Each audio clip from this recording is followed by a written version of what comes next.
आज हम आपकी मुलाकात भारतीय हॉकी टीम की कुछ युवा खिलाड़ियों से करवाएंगे। हमारे देश की ये लड़कियां ब्रिटेन की टीम से ब्रॉन्ज मेडल का मैच जरूर हार गईं, लेकिन इन्होंने करोड़ों लोगों के दिल जीत लिए। मेडल के लिए लड़ने वाले ऐसे खिलाड़ी खून पसीने और आंसुओं से बनते हैं और इसीलिए ब्रॉन्ज मेडल मैच हारने के बाद उस दिन हमारे देश की ये लड़कियां खूब रोई थीं। आप सब ने देखा था। बड़ी बात यह है कि ब्रिटेन की लड़कियों के मुकाबले हमारे देश की इन लड़कियों का संघर्ष कहीं ज्यादा कठिन, कहीं ज्यादा मुश्किल है। और आज इस संघर्ष के बारे में ये लड़कियां आपको खुद बताएंगी, क्योंकि आपने इन लड़कियों को टीवी पर मैच खेलते तो जरूर देखा होगा, लेकिन इनके संघर्ष के बारे में आप बिल्कुल नहीं जानते होंगे। इनकी क्या कहानी है, ये कहां से आई हैं। टोक्यो के मैदान पर पहुंचने से पहले हमारे देश की इन लड़कियों ने उस समाज से मैच खेला जिसे लड़कियों के शॉर्ट्स पहनने पर आपत्ति है, रात को देर से घर लौटने पर आपत्ति है। उस परिवार के साथ मैच खेला जो चाहता था कि ये स्पोर्ट्स से पहले अपनी शादी कर ले, और उस व्यवस्था से मैच खेला होगा जहां किसी भी गरीब खिलाड़ी के लिए नाम कमाना आसान नहीं होता। इसलिए आज हम सबसे पहले ये चाहेंगे कि आप ये बहुत ही स्पेशल खास इंटरव्यू देखिए। ये असल में एक इंटरव्यू नहीं है, ये एक बातचीत है जहां इन लड़कियों ने आप सब के लिए अपना दिल खोल कर रख दिया है, आपको अपने मन की बात बताई है, आपको बताया है कि इनका संघर्ष कितना मुश्किल है, कितने मुश्किलों के साथ ये यहां तक पहुंची हैं। और खिलाड़ी बनने से पहले का जो सफर है वो शायद खिलाड़ी बनने के बाद के सफर से भी कहीं ज्यादा मुश्किल रहा है। इसलिए आज 35 मिनट का ये इंटरव्यू आप जरूर देखिए, और अगर आपने इस इंटरव्यू को ध्यान से देख लिया तो आपके हाथ सफलता की एक ऐसी कुंजी लगेगी और फिर ये 35 मिनट आपसे कोई नहीं छीन पाएगा। इसलिए आज ये इंटरव्यू देश के किसी भी परिवार को बिल्कुल मिस नहीं करना चाहिए, और खास तौर पर हमारे देश की जो महिलाएं हैं उन्हें आज ये इंटरव्यू जरूर देखना चाहिए। और मुझे यकीन है कि बहुत सारी महिलाओं को, करोड़ों महिलाओं को ऐसा लगेगा जैसे वो इन लड़कियों में, इन खिलाड़ियों में शायद अपना ही रूप देख रही हैं। हम कितना एफर्ट डालते हैं ना ग्राउंड में कंट्री को, मतलब वो तिरंगे को ऊपर लेके जाने के लिए, इवन कोई इमेजिन भी नहीं कर सकता। हॉकी प्लेयर मुझे नहीं लगता कोई भी अच्छी फैमिली से आता है। कोई गरीब है तो सोचता है चल हॉकी खेल लेते हैं। पहली बार जूता कब मिला आपको? 2013 में। 2013 में पहली बार जूता मिला? हाँ जी, इस टोटर जब मैं खेलने आई थी, ऐसे पैर से खाली पैर से खेलते थे। मेरा भी एक सपना है कि मैं भी एक मेरे फैमिली के लिए घर बनाना चाहती हूँ। मेरे फादर जो हैं उन्होंने 80 रुपीज़ का भी काम किया है हमें खाना खिलाने के लिए। पापा कभी कभी जो गाय का बच्चा होता है वो भी बेच के मतलब पैसा देते थे। अभी ये टाइम आया था कि मतलब पापा को वो चीज़ दे सकूं, तो पापा चले गए। जैसे टेनिस वगैरह है, बच्चों को कार में छोड़ने जाते हैं, लेके आते हैं, बिस्लरी की बोतल उनके हाथ में होती है। क्रिकेट का इतना स्टार्टअप है और हॉकी का नहीं है। अभी भी मैं नहीं मानती कि उतना आएगा कि जैसा क्रिकेट का है। हमारे तो हॉकी प्लेयर्स मतलब गंदा पानी कहीं से मिल रहा है वही पी के चल रहे हैं। जब हम अकेले रो रहे होते हैं तो शायद उस टाइम कोई हमें देख भी नहीं रहा होता, तो उसके साथ मेडल आते हैं।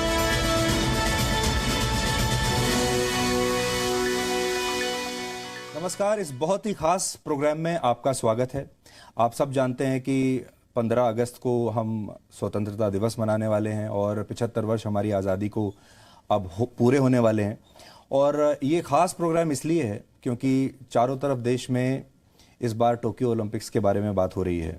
हम अपने मेडल विनर्स के बारे में बात कर रहे हैं, और मीडिया हमेशा सुपरस्टार्स के पीछे भागता है, मेडल विनर्स के पीछे भागता है। लेकिन कई बार ऐसा होता है कि कुछ लोग ऐसे भी होते हैं जिन्होंने मेडल तो नहीं जीता लेकिन उन्होंने दिल जीत लिया। और इस बार बड़ी खुशी है मुझे आप सबके साथ ये बात कहते हुए, शेयर करते हुए, कि इस बार जो सबसे ज़्यादा चर्चा हुई हमारे देश में वो हुई हमारी महिला हॉकी टीम के बारे में। क्योंकि वो ब्रॉन्ज मेडल तो उन्होंने ज़रा सा, मतलब आप समझिए, छूकर वो वापस आ गए, लेकिन उन्होंने दिल जीत लिया और हॉकी को एक तरीके से उन्होंने वापस भारत में, जो हॉकी का पुराना गौरव हुआ करता था, उसे वो वापस लेकर आए हैं। और इसलिए आज हमारे साथ भारत की वही महिला हॉकी टीम है। ये लोग अभी टोक्यो से वापस लौटे हैं और हम दिल्ली में ये विशेष प्रोग्राम शूट कर रहे हैं उनके साथ। तो सबसे पहले मैं आपका परिचय कराना चाहता हूँ। हालांकि परिचय की मोहताज इनमें से कोई भी नहीं है, लेकिन हम फिर भी ये चाहेंगे कि आप सब उन्हें जानें, उनके नाम से आप जानें।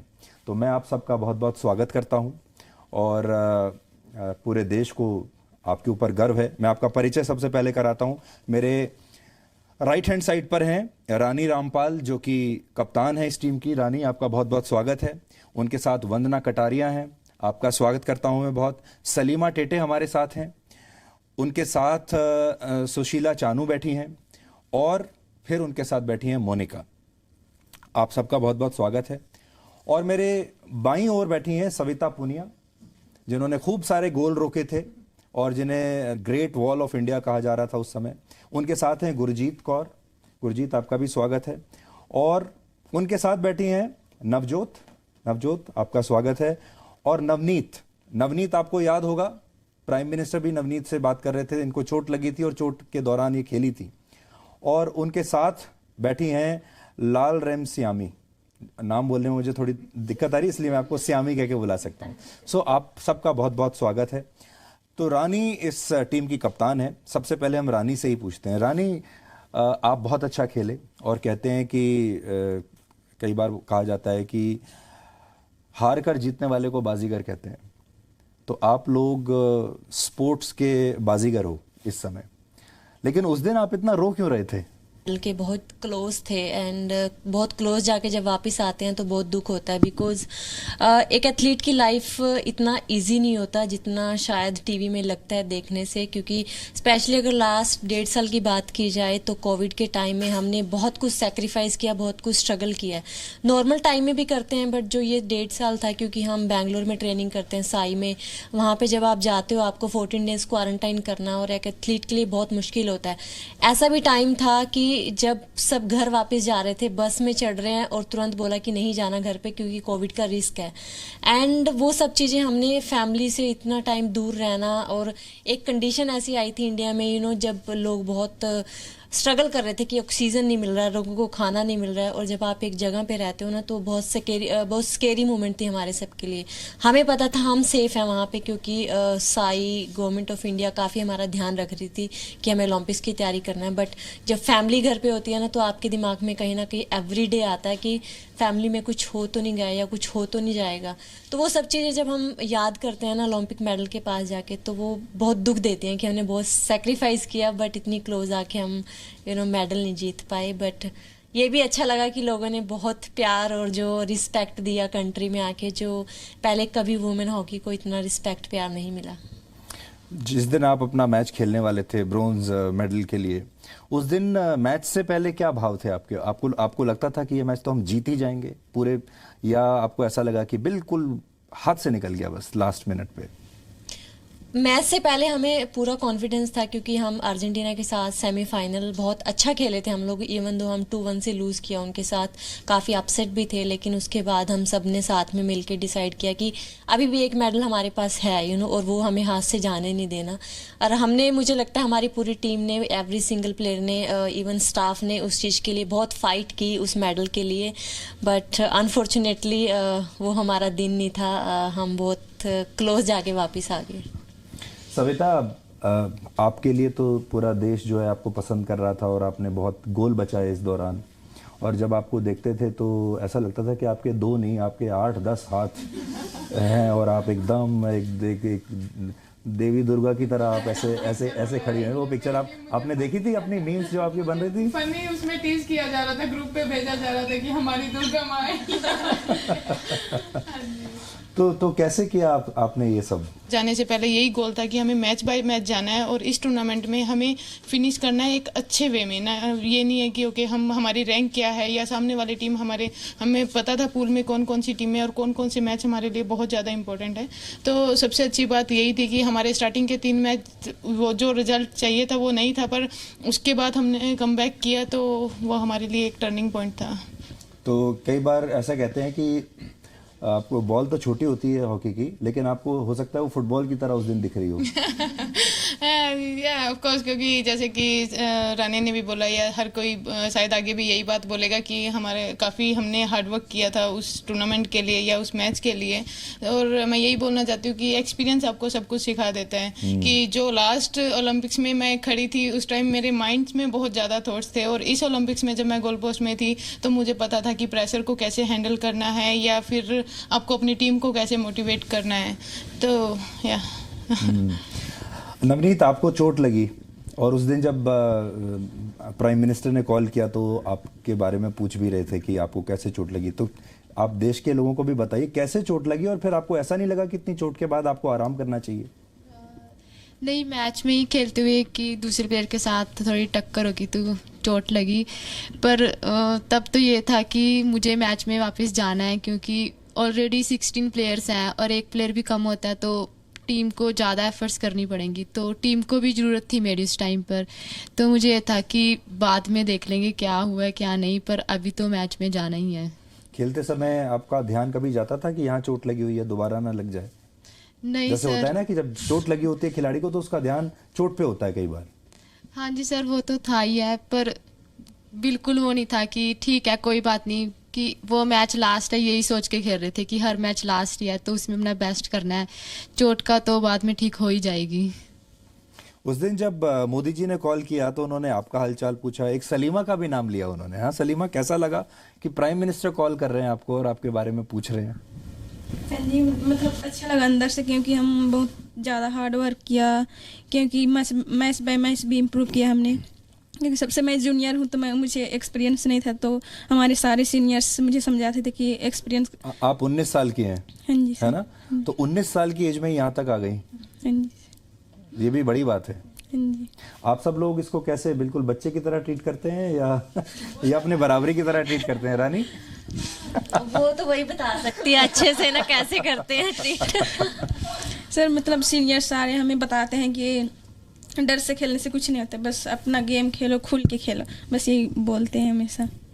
अच्छा, तो श्यामी आप तो नॉर्थ ईस्ट से आती हैं और मैं एक दिन हम लोग बात कर रहे थे कि इस बार नॉर्थ ईस्ट के खिलाड़ियों ने बहुत अच्छा प्रदर्शन किया और बहुत हमें मेडल दिलाए, तो आपका अनुभव कैसा रहा? मतलब एक्सपीरियंस क्या? आपका एक्सपीरियंस कैसा रहा, कैसा लग रहा है? हाँ जी सर, बहुत अच्छा लगा। मैं एक छोटी सी स्टेट मिज़ोरम से आई हूँ, तो हॉकी यहाँ पे कोई पहचानती भी है नहीं और लोग हॉकी भी नहीं खेलते, तो मैं यहाँ पे तक मतलब ओलंपिक तक मैं खेला तो मुझे बहुत अच्छा लगा। गुरजीत, आपको कभी ऐसा लगता है कि एक गोल और अगर कर दिया होता, एक गोल की तो बात थी, तो ये मेडल आपके पास होता? बिल्कुल लगता है कि इन्होंने एक बचा दिया होता और आपने एक कर दिया होता। प्रेशर की बात कर रहे हो। बिल्कुल मुझे लगता है कि मतलब मैं जब मतलब मेरा रेस्ट टाइम था तो मैं बाहर गई तभी पीसी मिला, और जैसे हमारे में टीम में जैसे रानी दी और ग्रेस भी बहुत अच्छा पीसी मारते हैं, तो होता ना कई बार किसी का लक नहीं साथ दे रहा होता, तो मैं उस टाइम बाहर क्यों गई, हो सकता है अंदर होती तो कोई भी जो पीसी बोलते वो लग जाता, गोल होता, तो उस चीज़ के लिए मैं मतलब माइंड में मेरे आता है। हम अक्सर ये बात करते हैं कि हमारी टीम ब्रिटेन से तो हार गई, लेकिन जो ब्रिटेन की खिलाड़ी थी या दुनिया भर की जो और खिलाड़ियां हैं महिला हॉकी में, और जो हमारी जो खिलाड़ियां हैं, उनका संघर्ष की जो कहानी है वो बाकी लोगों से बिल्कुल अलग है। और हमारे देश के लोगों को रानी, जब आप फील्ड पे खेलते हैं बस उतना समझ में आता है, लेकिन उस फील्ड तक आप पहुंचे कैसे, वो संघर्ष की जो कहानी है वो बड़ी, मैं आपके बारे में जब पढ़ रहा था तो बहुत बहुत मुश्किल संघर्ष आपका रहा। आप अपना कुछ पर्सनल संघर्ष हमारे साथ शेयर करना चाहेंगे? क्योंकि हमारे यहाँ, हमारे देश में आज भी जो ट्रेडिशनल माइंडसेट है वो चाहता नहीं है कि लड़कियां हॉकी खेलें, और फिर बहुत तरह के संघर्ष होते हैं, गरीबी होती है, सोसाइटी का प्रेशर होता है, फिर ये बहुत रिस्की प्रोपोजिशन है कि आप खेलों में जा रहे हैं तो पता नहीं आप सफल होंगे या नहीं होंगे। तो आपकी भी कहानी जो है बड़ी संघर्षों वाली है, वो आप हमारे दर्शकों को बताइए कैसे पहुंची यहाँ तक। यस, मैंने बचपन से काफ़ी स्ट्रगल देखा है, स्ट्रगल फेस भी किया है। मेरी जर्नी इतनी इजी नहीं थी यहाँ तक पहुँचने की। जैसे मैंने 7 इयर्स की एज में हॉकी खेलना शुरू किया था। आजकल ठीक है, सब अपने बच्चों को स्पोर्ट्स में डालते हैं क्योंकि माहौल बहुत चेंज हो गया। अगर 20 साल पहले की बात की जाए जब शुरू किया था तो हरियाणा में वो ऐसा माहौल नहीं था कि लड़कियों को घर से बाहर निकाला जाए और हॉकी खेली जाए। मतलब ना, स्पेशली जिस बैकग्राउंड से मैं आती हूँ तो मेरे फादर मदर इतने ज़्यादा एजुकेटेड नहीं थे, उनको स्पोर्ट्स के बारे में पता नहीं था, तो उनके अंदर कहीं ना कहीं वो डर था कि अगर लड़की को बाहर भेजेंगे तो पता नहीं सब लोग क्या बोलेंगे। मतलब उसके बाद गरीबी आती है कि मैंने एक बहुत ही गरीब परिवार से निकल के जो है वो यहाँ तक मैं पहुँची हूँ। इतना ईजी नहीं था टू बी ऑनेस्ट। मुझे आज भी कई बार बड़ा वो हो जाता है कि मेरे फादर जो हैं उन्होंने 80 रुपीज़ का भी काम किया है हमें खाना खिलाने के लिए। आज जैसे आपने बोला वो सच्चाई है कि लोगों को सिर्फ फील्ड पे दिखता है, लोगों को सिर्फ अचीवमेंट दिखती है, बट उसके पीछे कितने साल कितना कुछ फेस करना पड़ता है। जैसे ऑलरेडी बोला जाता है कि मेडल्स जो हैं वो ब्लड स्वेट टीयर्स के होते हैं, तो वो यही होता है कि हमने कितना कुछ, जब हम अकेले रो रहे होते हैं तो शायद उस टाइम कोई हमें देख भी नहीं रहा होता, तो उसके साथ मेडल आते हैं। एंड बट ये चीज़ें आपको कहीं ना कहीं स्ट्रॉन्ग भी बनाती हैं कि आपको कुछ आपके अंदर एक जज्बा लेके आती हैं कि जो स्ट्रगल आपकी फैमिली ने किया वो आप अपनी लाइफ में वो चीज़ें फेस ना करें, ताकि आप खुद की लाइफ चेंज कर सकें। तो उस चीज़ ने काफ़ी स्ट्रॉन्ग पर्सन भी बनाया लाइफ में कि कुछ करना है लाइफ में। एंड अभी मुझे लगता है मेरे पेरेंट्स को सबसे ज़्यादा प्राउड होता है कि उनको लगता है कि उनकी लाइफ का सबसे अच्छा डिसीजन था कि उन्होंने मुझे हॉकी में डाला। वंदना, आपकी भी मैंने कहानी पढ़ी सुनी और आपका भी बड़ा संघर्षों का दौर रहा। आप कैसे यहाँ तक पहुँची? और जैसे इन्होंने कहा ना कि ब्लड, स्वेट और टीयर्स, तो ब्लड और स्वेट तो हम देखते हैं टीवी पे जब आप खेलते हो, लेकिन टीयर्स नहीं देख पाते। और टीयर्स तो हमने पहली बार उस दिन जब आप मैच के बाद हमने टीयर्स देखे, लेकिन इस दौरान कितने साल तक आपके जो टीयर्स, जो आंसू बहे होंगे, वो हमें पता नहीं है। एक्चुअली मेरे पापा जी मतलब दूध का काम करते थे पहले, और उसके बाद पापा की जॉब लगी थी 4th क्लास में BHL में, तो वहाँ से मेरी जर्नी स्टार्ट हुई थी रोशनाबाद से। पर मैं हॉकी नहीं खेलती थी उस टाइम पे, और भी काफ़ी गेम्स मतलब फुटबॉल कोई भी गेम खेलती थी। तो मतलब कभी कभी हम लोग 7 बहन भाई हैं, तो उनमें से मतलब किसी को भी मतलब पढ़ाने की या खिलाने की पापा ने कभी भी मतलब कमी नहीं छोड़ी है। हमेशा पापा ने सपोर्ट किया। और गांव में मतलब ऐसे होता था कि वो मतलब इतना सपोर्ट नहीं कर पाते थे, और पापा को मतलब बहुत बोलते थे कि लड़कियां हैं बाहर मत भेजो ऐसे। तो लेकिन पापा ने कभी भी किसी की नहीं सुनी है।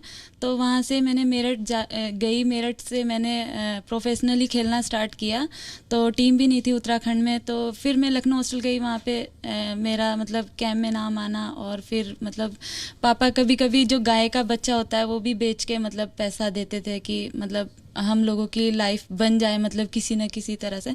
बट जब अभी ये टाइम आया था कि मतलब पापा को वो चीज़ दे सकूँ, तो पापा चले गए मतलब 3 महीने पहले ही। और मैंने सुना कि आप घर भी नहीं जा पाई उस समय। हाँ जी। ये दुख आपको हमेशा रहेगा। हाँ जी। जब इस बार जब आप वापस लौटी, कभी आपको ऐसा लगा कि आपके पापा होते और ये सफलता आपकी देखते तो कितने खुश होते, या मतलब टोक्यो तक रुक जाते? यस, एक्चुअली जब भी घर जाती थी तो मतलब पापा को मैं हमेशा मना करती थी कि अब मतलब पापा को मत लेके आना, थोड़ा दूर पड़ता है एयरपोर्ट, कि कुछ हो ना जाए। मतलब वो बहुत ज़्यादा प्यार करते थे, उनसे बहुत क्लोज थी मैं। तो जैसे ही जाती थी तो लेकिन वो मुझे हमेशा एयरपोर्ट के सामने खड़े हुए मिलते थे माला के साथ। मैं हार के जाऊँ जीत के जाऊँ, कोई उन्हें वो नहीं होता था, वो हमेशा मिलते थे। लेकिन अब जब मैं घर जाऊंगी तो मतलब जो रूम जहाँ पापा बैठते थे तो वो मैं मतलब मेरे माइंड में अभी चलता रहता, मैं उस चीज़ को कैसे देख पाऊंगी जाके। उनके देहांत के बाद पहली बार जा रही हो आप? हाँ जी। पर जहाँ भी होंगे उन्हें बड़ी खुशी होगी आपकी सफलता को देख के। हाँ जी। सलीमा, आपका संघर्ष कैसा था? आप तो झारखंड से आती हो, बहुत वहाँ तो मुश्किल हालात हैं। नहीं वंदना, पूरा देश आपके साथ है और आपने जो काम किया है उसके लिए तो जितनी भी आपको धन्यवाद दिया जाए उतना कम है। और मैं इसीलिए आपसे आज हम लोग बात कर रहे हैं ताकि आपके जो संघर्षों की कहानी है वो हमारे देश के लोग समझ पाएँ कि ये हॉकी जो है क्या चीज़ है ये। हाँ सलीमा बताओ। हाँ जी, मैं एक गांव से हूँ और हमारे गांव में बहुत सारे मिडिल क्लास लड़कियां भी हैं, बहुत सारे गांव भी है। मतलब हम एक छोटे गांव से हूँ मैं, क्योंकि हम बहुत ज़्यादा गरीब भी रहते हैं गांव में। तो मतलब पापा फार्मर है, मामी हाउसवाइफ। तो मतलब काफ़ी ज़्यादा हेल्प किया मेरा, क्योंकि मेरे घर वाले मुझे बहुत सपोर्ट किए, क्योंकि उनकी वजह से मैं यहाँ तक हूँ। सारे गरीब रहते हैं पर गरीब से बढ़कर और कुछ भी कर सकते हैं। 13 साल तक मैं देख रहा था आपका कि बहुत समय तक आपके पास हॉकी की स्टिक नहीं थी, जूते नहीं थे। तो मतलब जब पहली मैं बार जूता कब मिला आपको? 2013 में।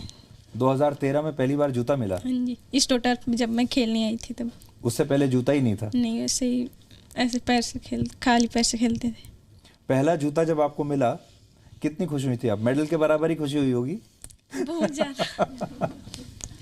क्योंकि असुनता लकड़ा जैसे खेलती थी शूज़ पहन के, तो उनको देखते थे तो मतलब हमें भी ऐसा पहनना है तो कब मिलेगा ऐसे सोचते थे। तो मतलब ख़राब भी लगा पर इतना दुखी भी थे क्योंकि घर वाले भी उतना ज़्यादा नहीं कर पाते थे, इसलिए तो अभी तो बहुत ज़्यादा खुश हूँ क्योंकि उनकी वजह से यहाँ तक हूँ। और ओलंपिक एक बहुत बड़ा गेम है तो यहाँ तक आना बहुत बड़ी बात है, इसलिए मेरा घर वालों को थैंक यू बोलना चाहती हूँ, उनकी वजह से मैं यहाँ हूँ। सुशीला, आप जब ये बहुत बड़ा एक्सपोजर होता है, आप ओलंपिक खेलों में गए हो, टोक्यो में वर्ल्ड के बेस्ट प्लेयर्स हैं, बेस्ट टीम्स हैं, बेस्ट टेक्नोलॉजी, बेस्ट इक्विपमेंट, सब कुछ, जब आपने वो मतलब चकाचौंध कर देने वाली चीज़ होती है वो, जब तुमने इतने बड़े बड़े प्लेयर्स को अपने आसपास देखा है ना, तो तब तुम्हें कैसा लगा?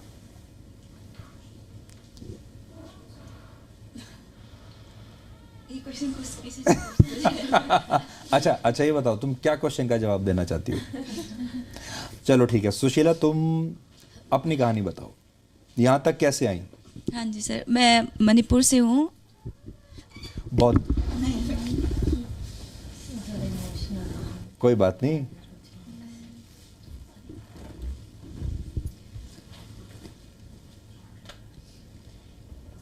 तो इतनी बड़ी उपलब्धि है सुशीला की।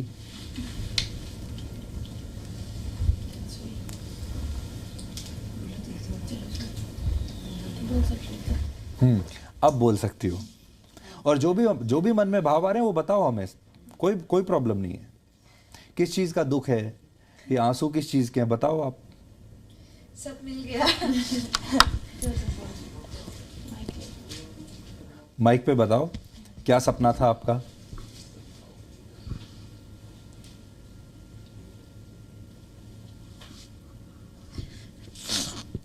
मैं मणिपुर से हूँ और मेरा पापा ड्राइवर है और मम्मी हाउसवाइफ है। हमारे मतलब फैमिली में भी उतना मतलब रिस्क नहीं था, मतलब थोड़ा गरीबी है, और मेरे भाई बहन और मेरे सिस्टर और है। और स्टार्टिंग में हमारा मतलब उतना पैसा नहीं था कि हमारे घर पहले दुकान से भी सामान खरीदने के लिए जाते, तो उतना पैसा नहीं था, तो दुकानदार ने भी मतलब खाने का जो भी राशन लेने जाते हैं वो देता भी नहीं था क्योंकि पैसा नहीं था उतना। और मतलब मैंने हॉकी शुरू किया था, मतलब इस बचपन से ही मैं स्पोर्ट्स में ही बहुत पसंद है। एक दिन मेरे अंकल ने बोला था कि तुम हॉकी खेलना शुरू करो करके, तब से मैंने हॉकी में ज्वाइन किया था। और अदरवाइज़ अंकल ने मतलब बॉक्सिंग या एथलेटिक्स कुछ भी गेम में मतलब डालता होते तो मैं उसी लाइन पे ही मतलब मैं चले जाती। और मेरे पास भी जूता नहीं था, मतलब फुटबॉल वाला शूज़ मतलब डाल के मैंने शुरू किया था हॉकी खेलना। और मतलब वहीं से मैं रह के मणिपुर से मतलब स्टार्ट किया हॉकी खेलना। और 2006 में मैंने MP ग्वालियर एकेडमी में ज्वाइन किया और मैंने वहीं से सीख के मतलब यहाँ तक मैं पहुँची हूँ। अब आपके पास पैसा आ जाएगा, अब पैसे की कोई कमी नहीं होगी। अब उस पैसे का क्या करोगे? मेरा भी एक सपना है कि मैं भी एक मेरे फैमिली के लिए घर बनाना चाहती हूँ। उस टाइम पे मेरा Asian games and Commonwealth games में नहीं, वर्ल्ड कप में मेरा सिलेक्शन नहीं हुआ था, तो मतलब मेरा ड्रीम था कि एशियन गेम्स में मैं मेडल लेके आके मैं घर बनाना चाहती थी उस टाइम पे। मोनिका, आपसे मेरा अलग सवाल है। मेरा सवाल ये है कि अपने देश में जब आप लोग जब अच्छा खेल रहे थे तो सब लोग चक दे इंडिया फिल्म को याद कर रहे थे, तो खेला आपने और ट्रेंड यहाँ कर रहा था चक दे इंडिया। और बहुत सारे न्यूज़ चैनल्स उस फिल्म में जो एक्टर्स थे उनको बुला के आपके बारे में पूछ रहे थे कि कैसा लगा, जिन्होंने उस वक्त जो प्लेयर की रोल अदा किए थे जिन लोगों ने। तो हमारे यहाँ हम क्रिकेट खेलने वाला देश है ये, हम क्रिकेटर्स को सुपरस्टार की तरह मानते हैं।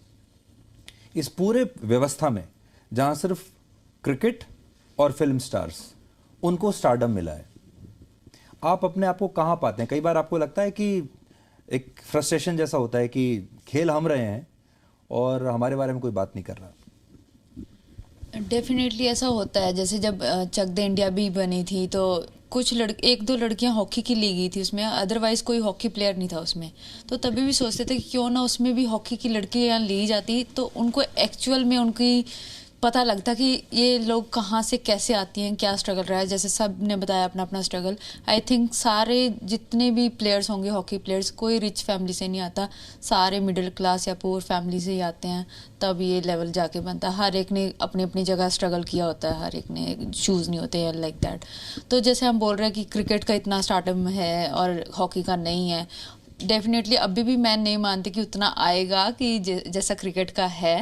तो इस चीज़ को बढ़ाना चाहिए। शायद देश ने अभी हमें बहुत सपोर्ट किया है, तो मैं उनसे उम्मीद करती हूँ कि आने वाले समय में या 2024 में भी हम और अच्छा परफॉर्म करेंगे, तो इंडिया और हमें पसंद करे और हमारे मैचेस दिखाए जाएं। जैसे हम टेस्ट मैचेस भी खेलने जाते हैं, तो ये चीज़ें भी बड़ी मैटर करती हैं कि आप टीवी पे वो हमारे मैचेस दिखाएं, तो पूरे और ओवरऑल इंडिया में हमारा और ज़्यादा हॉकी को जाना पहचाना जाएगा। I think.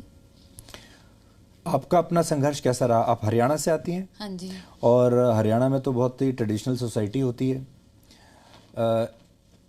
ये भी बड़ा इशू बन जाता है कि लड़की शॉर्ट्स पहन के बाहर दौड़ने के लिए क्यों जा रही है, ये एक इशू बनता है। स्कर्ट पहन के बाहर क्यों जा रही है? फिर जब आप कोचिंग से लेके आओगे तो आपसे उम्मीद की जाएगी आप घर के काम में भी अपने परिवार का आप हाथ बटाओगे। तो इससे आपका जो जर्नी है, आपका संघर्ष, और ये बाकी देशों की लड़कियों के साथ ये प्रॉब्लम नहीं है, उन्हें सिर्फ खेल पे ध्यान देना है, लेकिन आपको खेल के अलावा बाकी सब जगह भी ध्यान देना है। इससे आपका संघर्ष कितना मुश्किल हुआ? सबको पता है इंडिया में, जैसे हरियाणा में बोल देते हैं लड़कियों को बाहर जाना मना होता है। और इवन मेरे गांव, मैं अपना एग्जांपल दे देती हूँ, गांव में हर एक में कि कोई लड़की, मेरे गांव से कोई नहीं खेलती अभी तक, है ना। तो ये चीज़ देखी जाती है कि जैसे 18 साल की वैसे शादी कर दी जाती है हर मोस्टली हरियाणा में लड़कियों की, या पढ़ रही है तो कई पेरेंट्स सपोर्ट कर देते हैं, बट मोस्टली मैंने देखा है कि जल्दी से जल्दी वो सोचते हैं कि जल्दी से जल्दी इनकी शादी हो जाए। तो मैं उनको ये मैसेज देना चाहती हूँ कि उनको या तो गेम्स में डालो या पढ़ाई के लिए उनको फोर्स करो, बट ऐसे नहीं है कि उनको जल्दी से जल्दी बस शादी करके इनको आगे भेज दें। तो ये चीज़ें नहीं होनी चाहिए, ये चीज़ें अवॉइड करनी चाहिए। तो लड़कियों को और ज़्यादा मोटिवेट, जैसे हम लोगों को देख के लड़कियां मोटिवेट होएंगी, तो उनको खेलने या कोई भी स्पोर्ट्स हो, नॉट इवन हॉकी, कोई भी स्पोर्ट्स हो तो उनको खेलने देना चाहिए। श्यामी, आप तो मिजोरम से हैं आप, है ना? तो आपकी क्या संघर्ष की कहानी है? आप कैसे पहुंची यहाँ तक? और मणिपुर तो कहते हैं हमारे यहाँ जो व्यवस्था है पूरी नॉर्थ ईस्ट, तो हमारे यहाँ बहुत दूर माना जाता है, कटा हुआ एकदम देश। हाँ जी सर, मैं भी 11 साल से मैंने हॉकी खेलने का शुरू किया है। मैं स्कूल लेवल से मैंने हॉकी खेला है, और हमारे मैम पारी मैडम ने एक मिज़ोरम एक हॉकी ग्राउंड है, उसमें साई सेंटर एकेडमी उन्होंने बहुत फाइट करके बनाया है। फिर वहाँ पे मेरे को भी बुलाया था। तो स्टार्टिंग में तो मेरा फैमिली ने भी मतलब मना किया था मेरे को हॉस्टल जाने के लिए, क्योंकि हमारा घर से ये हॉस्टल बहुत दूर था। 2016 तक मैंने ये हॉस्टल में रह के मैंने हॉकी सीखा है। फिर 2016 में नेशनल एकेडमी दिल्ली ज्वाइन किया, वहाँ पे साइनी सर ने कोचिंग दिया। फिर उसी से मैंने नेशनल गेम ज्वाइन किया। बहुत मुश्किल था, क्योंकि उस टाइम तो मेरा फादर ने भी मना किया था फर्स्ट टाइम में तो हॉस्टल यहाँ पे दिल्ली में आने के लिए, क्योंकि मुझे हिंदी नहीं आती, इंग्लिश भी नहीं आती, बस मिज़ो का आती है। बहुत अच्छी हिंदी बोल रहे हो। Thank you sir. सब ने आपको सिखा दिया? हाँ जी सर। फिर केम, जब मैंने सीनियर केम में ज्वाइन किया तब भी सीनियर लोग ने बहुत सपोर्ट किया, हिंदी भी बहुत सिखाया था, और of the field on the field में भी हर चीज़ में सपोर्ट किया। तो मुझे मेरा सीनियर प्लेयर्स लोग मुझे थैंक यू बोलना चाहती, उनका वजह से मैं यहाँ तक पहुँच पाया। नहीं, ऐसे जूनियर सबको मिले रानी। लेकिन हमने फिल्म में, जब हम फिल्म देखते हैं चक दे इंडिया, जब हमने फिल्म देखी थी और भी देखते हैं, तो हम ये भी देखते हैं कि स्पोर्ट्स में टीम में भी बड़ा पॉलिटिक्स होता है, और महत्वाकांक्षा होती हैं, एम्बिशंस आ जाती हैं लोगों के आसपास, आपस में भी बड़ा कंपटीशन होने लगता है। तो क्या अपनी टीम में भी आपको ऐसा देखने को मिलता है, या बिल्कुल ही बहुत ही, यहाँ तो मैं देख रहा हूँ बहुत ही अच्छा रिलेशनशिप है एकदम, या वो सिर्फ आप अपने जब आपकी टीम मीटिंग्स होती हैं या सिर्फ वहाँ तक सीमित रहता है? नहीं सर, टीम गेम में बहुत कुछ होता है, बट जैसे for example Chak De India में इतना कुछ दिखाया कि इतना लड़ते हैं, ऐसा नहीं है हमारी टीम में। और इसलिए नहीं कि मैं टीवी पे बोल रही हूँ, बट सच्चाई में नहीं है, क्योंकि इतना लड़ने के बाद कोई कंट्री को रिप्रेजेंट नहीं कर सकता। और टीम स्पोर्ट के लिए अगर आपको जीतना है तो सबसे मोस्ट इम्पॉर्टेंट है कि आपको एज अ टीम काम करना पड़ेगा। अदरवाइज नो मैटर आपके पास कितने सुपरस्टार्स हैं, बट आप नहीं जीत सकते सुपरस्टार्स के साथ जब तक आप एज अ टीम नहीं काम करोगे, क्योंकि सबकी डिफरेंट क्वालिटीज़ होती हैं। मे भी हो सकता है कोई अटैकिंग में बहुत अच्छा है, मे भी कोई डिफेंडिंग में बहुत अच्छा है, या सबके डिफरेंट स्किल्स होते हैं, तो वो सब यूज़ करके ही हम जीतते हैं। एंड स्पेशली जब हम कैंप्स में आते हैं ना, तो सबके दिमाग में एक ही चीज़ भरी जाती है, जो सीनियर प्लेयर्स होते हैं कोचेज़ की तरफ से ना, कि वहाँ पे आए हैं तो इंडिया को रिप्रेजेंट करना है, किसी स्टेट को रिप्रेजेंट करने नहीं आए कि मैं हरियाणा से हूँ, वो पंजाब से है, क्योंकि वो मैटर नहीं करता वहाँ पे आके ना। नवजोत, आपको क्या लगा, आपका पूरा अनुभव अपनी जर्नी के बारे में क्या रहा? मुझे भी मेरे पेरेंट्स से बहुत सपोर्ट रही है। मैंने भी उनकी वजह से हॉकी खेलनी शुरू की है। मेरे पापा चाहते थे कि मैं स्पोर्ट्स खेलूं, और मैं शाहबाद से हूं, वहाँ हॉकी का बहुत अच्छा माहौल है, काफ़ी इंटरनेशनल। तो शाहबाद से अपनी टीम में 3 लड़कियां हैं, ये भी कमाल की बात है। हाँ जी। और अच्छा। मेरे पापा ने मेरा नाम भी एक स्पोर्ट्स पर्सन के नाम से ही रखा था, और स्पेशली मुझे हॉकी में इसलिए डाला, मैं मतलब बहुत रोती रहती थी शुरू से ही कि कुछ भी किसी ने बोल दिया ये वो, तो मेरे पापा चाहते थे कि थोड़ा सा घर से बाहर निकले, कि थोड़ा चेंज हो इसका। तो वहीं से मैंने हॉकी की शुरुआत की, बट ये नहीं पता था कि मैं यहाँ तक पहुँच पाऊँगी। मेरी फैमिली की वजह से मैं यहाँ तक पहुँची हूँ, और इतनी अमेजिंग टीम के साथ हूँ। ये सीरियसली बहुत बहुत बहुत बिग अचीवमेंट है फॉर मी। Very good. और गुरजीत, आपकी क्या कहानी रही? आप कैसे यहाँ तक आई और आपकी डिफ़िकल्टीज़ क्या थी? मैं एक गांव से बिलोंग करती हूँ। वहाँ तो मतलब बिल्कुल भी कोई स्पोर्ट्स या कोई भी खेलता नहीं है। तो जस्ट स्टडी के लिए मेरे पेरेंट्स ने मेरे को हॉस्टल में डाला था कि अभी गांव में है तो यहाँ लोग बहुत जल्दी मतलब बोल देते हैं, थोड़ी सी जैसे +2 हो गया तो इनकी शादी कर दो, तो वहाँ जाएंगे एटलीस्ट अपना पढ़ेंगी तो कुछ बन सकती हैं लाइफ में। तो हॉस्टल में जस्ट स्टडी के लिए गए थे, और वहाँ जाके जब खेलते हुए देखा लड़कियों को, तो मैंने भी पापा को बोला कि यहाँ लड़कियाँ खेल रही हैं, तो उन्होंने बोला कि आपका मन है तो आप भी खेल सकते हो। और उसके बाद मतलब जब गांव वाले बहुत बोलते थे कि लड़कियों को मतलब स्पोर्ट्स में क्यों डाला है, क्योंकि हमारे गांव में तो बहुत जल्दी शादी भी कर देते हैं, और मतलब सूट में लड़कियां रहती हैं, तो इतने छोटे कपड़े पहने हैं, शॉर्ट्स पहना है, तो मतलब बहुत बुरा लगता था उनको कि लड़के ही सब कुछ कर सकते, लड़कियां कुछ नहीं कर सकती। लेकिन आज उनको बहुत अच्छा लगता है कि जब गाँव वाले या कोई भी रिलेटिव्स मतलब बोलते हैं कि आपकी लड़की ने बहुत अच्छा किया, उनको बहुत प्राउड फील होता है। शॉर्ट से और स्कर्ट से कोई दिक्कत नहीं उनको अभी वो चीज़ें मैटर नहीं करती, क्योंकि जो चीज़ें पहले करती थी अब उनको लगता है कि ये चीज़ें मैटर नहीं करती, क्योंकि सोच काफ़ी चेंज हो गया है कि किसी को सही नज़र से देखो तो वो अपने आप सही दिखता है, तो जैसी नज़र से देखोगे तो बंदा वैसे ही दिखता है। तो अभी मेरे को लगता है कि सबकी सोच लड़कियों के लिए काफ़ी बदल गई है। सविता, आपकी कहानी अभी तक नहीं आई। हाँ जी, एक्चुअली संडे का दिन था और लकीली उस दिन मेरे पापा घर पे थे। फार्मासिस्ट हैं, वो संडे को भी जाते हैं, और मेरे गांव के टीचर थे दीपचंद सर, वो घर पे आए और उन्होंने पापा को बताया कि ऐसे ऐसे स्पोर्ट्स की ट्रायल है। हॉकी मैंने चूज़ की मेरे दादाजी की वजह से। जैसे ही मैंने खुशी से बताया कि मैं शहर जाऊँगी, मेरी वहाँ सिलेक्शन होगी तो मैं शहर में रहूँगी। नॉर्मली क्या होता था, गाँव में रहते थे तो वेकेशंस में मेरे बुआ जी सिरसा रहते थे तो उनके पास रहने जाते थे, तो मैंने सिर्फ इसलिए हाँ किया था कि मुझे शहर जाने को मिलेगा। और उसके बाद में बस यही था कि दादा ने बोला कि हॉकी खेलना, क्योंकि उन्होंने अपने कभी टाइम में हॉकी दिल्ली में हॉकी मैच देखा था मेंस का, तो उनको बहुत डिफिकल्ट लगा कि ये स्पोर्ट्स बहुत डिफिकल्ट है, तो हॉकी खेला। और गोलकीपर मजबूरी में बनी। गोलकीपर कैसे बनी? क्योंकि वो जैसे मैं गई बहुत खुशी से थी, पर 1.5 ईयर में कंटिन्यू रोती थी, और फ्राइडे को अलाउड होता था फ़ोन आना, और मम्मी को बोलती थी कि मुझे नहीं खेलना, वापस आना है। तो वन डे कोच ने बहुत गुस्से में बुलाया पापा को, मेरे कोच थे सुंदर सिंह खरब पहले कोच, तो उन्होंने पापा को बुलाया कि मतलब ये तो एक बच्चे की सीट ही खराब कर रही है, कुछ नहीं कर रही है, जस्ट रो रही है। तो उसके बाद बोला कि हाइट अच्छी है, अगर आप इसे गोलकीपर बना देते हो तो may be one day she can play for India. और उसके बाद में पापा बस उन्होंने एक ही बात बोली थी कि हमारे पास किट नहीं है, गोलकीपर किट जो कोच ने बोला, क्योंकि 2 किट आती है और ऑलरेडी हमारे पास 2 गोलकीपर हैं, पर किट आपको बाय करनी पड़ेगी। तो पापा ने बिना सोचे समझे उन्होंने, क्योंकि पापा हमारी भी जॉइंट फैमिली थी और पैसे की हमेशा सबके ये बात बार बार बोलने की ज़रूरत नहीं है, सबको पता है कि हमारी जैसे कि कैसी हम फैमिली से बिलोंग करते थे।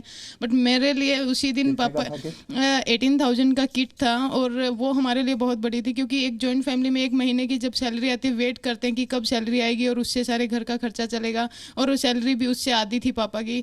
तो जब मुझे शाम को ये बात पता चली कि मैंने मम्मी को फिर कॉल किया कि मुझे लेके नहीं गए, तो पापा की सैलरी थी 9,000 हाँ और जी किट था 18,000 हाँ जी, और मैंने मम्मी को फ़ोन किया, पापा आज मुझे लेके नहीं गए, तो उन्होंने बोला कि बेटा तेरे लिए गोलकीपर किट खरीदी, अभी तुझे नया रोल मिलेगा टीम में। तो मैं उस चीज़ के लिए लिटरली रोई थी कि मुझे तो यहाँ से जाना था। फिर उन्होंने बोला कि देख, जो सोच के पापा ने कि इंडिया के लिए खेल सकती है मेरी बेटी, तू उस चीज़ के लिए मेहनत कर, नहीं मिला किट शायद तू किसी को दे देगी, पैसे रिटर्न कर देगी तो वो खुशी नहीं होगी, बट मे भी अगर तुम वनडे इंडिया के लिए खेलेगी तो शायद पापा को वो सब चीज़ वापस मिलेगा। तो हम रानी आप सबके संघर्षों के बारे में बात कर रहे हैं, और आप सबका जो संघर्ष है, सबसे पहला संघर्ष तो गरीबी से था, उसके बाद संघर्ष समाज से था, व्यवस्था से था, और अब भी जब इतनी सफलता के बाद भी आप लोग वापस आ रहे हो तो कई बार ऐसा लगता है कि जो समाज के जो प्रेशर्स हैं वो कम नहीं हुए। जैसे वंदना के साथ हमने देखा कि वंदना के आसपास कुछ वंदना की जाति को लेकर लोगों ने इस तरह के कमेंट्स किए, अब तो हालांकि वो पुलिस में मामला चला गया है। तो जब आप ये सब अखबार में पढ़ते हो और ये देखते हो कि आज भी, आज के ज़माने में भी इतना सब करके भी ये हो रहा है, तो क्या महसूस होता है आपको? एक्चुअली जब ये हुआ था तो हमें किसी को पता नहीं था, बिकॉज हम कोई सोशल मीडिया वगैरह यूज़ नहीं कर रहे थे, टूर्नामेंट चल रहा था उस टाइम पे, एंड जब ख़त्म हुआ तो उस टाइम पे पता चला कि ऐसा हुआ। एंड फर्स्ट थॉट मेरे दिमाग में आई कि मतलब इट्स रियली शेमफुल, मतलब जो हुआ आज वंदना के साथ हुआ है, कल को किसी के साथ भी हो सकता है, क्योंकि दुख इस बात का हुआ क्योंकि हम इंडिया को रिप्रेजेंट करते हैं, जहाँ पे हम डिफरेंट स्टेट से आते हैं, डिफरेंट रिलीजन से आते हैं। हमारे में बहुत सारी लड़कियाँ हिंदू रिलीजन से हैं, कुछ मुस्लिम भी हैं लड़कियाँ, सिख से भी आते हैं, क्रिश्चियन लड़कियाँ भी हैं, जहाँ पे वो सब चीज़ें हम साइड में रख के हम एक तिरंगा के लिए खेलते हैं, जहाँ पे कि वो सब चीज़ें साइड में करके खेलते हैं। एंड लोग स्टिल अभी भी मतलब हम कितना एफर्ट डालते हैं ना ग्राउंड में एक कंट्री को रिप्रेजेंट करने के लिए, एक कंट्री को मतलब वो तिरंगे के ऊपर लेके जाने के लिए, इवन कोई इमेजिन भी नहीं कर सकता। और लोग जब ऐसी हरकतें करते हैं ना सिर्फ कास्टिज्म को लेके, तो बहुत दुख लगता है कि हमें इन चीज़ों से ऊपर उठना चाहिए। अभी ना बहुत टाइम हो गया अभी, मतलब ना। आप सबका बहुत बहुत शुक्रिया। आप सबकी कहानी जो है, एक एक लड़की की कहानी एक एक फिल्म के जैसी है रानी, और मतलब ऐसा लगता है कि 10 फिल्में बन सकती हैं यहाँ। और मैं चाहता हूँ कि लोगों तक आपकी ये सब कहानियाँ पहुँचें। एक चीज़ जो पूरी टीम में कॉमन है वो है, सब लड़कियों ने गरीबी देखी है, पैसे का संकट देखा है, और सब छोटे शहरों से और छोटे गांवों से आई हैं। इसके पीछे कोई वजह देखते हैं आप? बड़े शहर की कोई ऐसी लड़की नहीं है। मुझे लगता है अगर आप दोनों टीमों को देखें, मैन वीमेन को, इवन जो पहले खेल के भी जा चुके हैं 20 years back, 30 years back, hockey player मुझे नहीं लगता कोई भी अच्छी फैमिली से आता है। बिकॉज हमारी कंट्री में ऐसा लगता है अगर कोई गरीब है तो सोचता है चल हॉकी खेल लेते हैं, क्योंकि शायद कुछ बन जाएंगे हॉकी में ना। तो यही रीज़न है, क्योंकि सब, और जैसे टेनिस वगैरह है, बच्चों को कार में छोड़ने जाते हैं, लेके आते हैं, बिस्लरी की बोतल उनके हाथ में होती है। इवन हमारे तो हॉकी प्लेयर्स मतलब गंदा पानी कहीं से मिल रहा है वही पी के चल रहे हैं, मतलब। तो ये चीज़ें मुझे लगता है कि ये काफ़ी कॉमन है हॉकी प्लेयर्स में, जो सबके पीछे ये चीज़ें रही हैं कहीं ना मतलब। तो शायद वही एक सबके अंदर ना एक जुनून लेके आता है कि कुछ तो करना है, मतलब ना, कि मतलब लाइफ टाइम तो ऐसे नहीं रह सकते। नहीं रानी, बिल्कुल आपकी जो आपने बताया बिल्कुल सही है, और मैं आप सबके लिए क्लैप करना चाहता हूँ, मैं आप सबके लिए ताली बजाना चाहता हूँ। आप भी बजा सकते हो। और आपकी इतनी ये सफलता की जो कहानी है, मुझे ऐसा लगता है कि इससे देश बदलेगा। 75 साल हो गए अब तो हमें आज़ाद हुए, तो मेरे ख्याल से आप सब जो हो, you are the agent of change, और आप सबके लिए हमें ताली बजानी चाहिए। Thank you so much, thank you.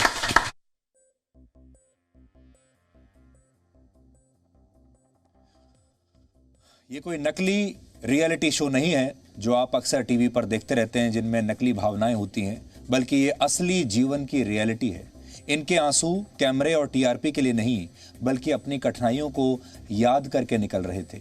सोचिए, इस टीम की सबसे छोटी खिलाड़ी 19 वर्ष की सलीमा टेटे ने पहली बार वर्ष 2013 में जूते पहनकर हॉकी खेली थी। उससे पहले उसके पास जूते तक नहीं थे।